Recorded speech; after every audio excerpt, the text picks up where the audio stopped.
Hi friends, అందరికీ very very good morning అండి. ఈరోజు నా యొక్క బ్రేక్ఫాస్ట్ ఏంటో చూపిస్తాను చూడండి. ముందుగా వేడి వేడి అన్నం అండ్ నెక్స్ట్ అలాగే నేను ఎక్కువగా చేసే కర్రీ ఏంటో మీ అందరికీ తెలుసు. ఎక్కువగా ఇప్పుడు సమ్మర్ సీజన్ కాబట్టి మన బాడీకి చాలా అంటే చాలా బాగా పనిచేస్తుంది. అదే అండి అద్దిరిపోయే వేడి వేడి రసం. చూడండి, చాలా అంటే చాలా బాగా వచ్చింది. నిజంగా టేస్ట్ కూడా చాలా బాగుంది. చూడండి, ఒక టమాటో, అలాగే ఆనియన్, కొంచెం కరివేపాకు, కొంచెం కొత్తిమీర. ఆ రసం రసం పర్ఫెక్ట్గా రావాలంటే రసం పొడి బాగుండాలి. ఆ రసం పొడి బాగా కరెక్ట్గా తయారు చేసుకుంటే చాలా పర్ఫెక్ట్గా వస్తుంది. నిజంగా టేస్ట్ అయితే సూపర్ అంటే సూపర్ ఉంది. చూడండి ఎంత పర్ఫెక్ట్గా వచ్చిందో.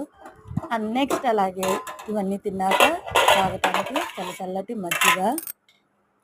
అండ్ నెక్స్ట్ అలాగే ఈ ఫ్రూట్ పేరేంటో గెస్ చేయండి. ఈ ఫ్రూట్ పేరు కానీ మీకు తెలుసుంటే కామెంట్ బాక్స్లో కామెంట్ చేయండి.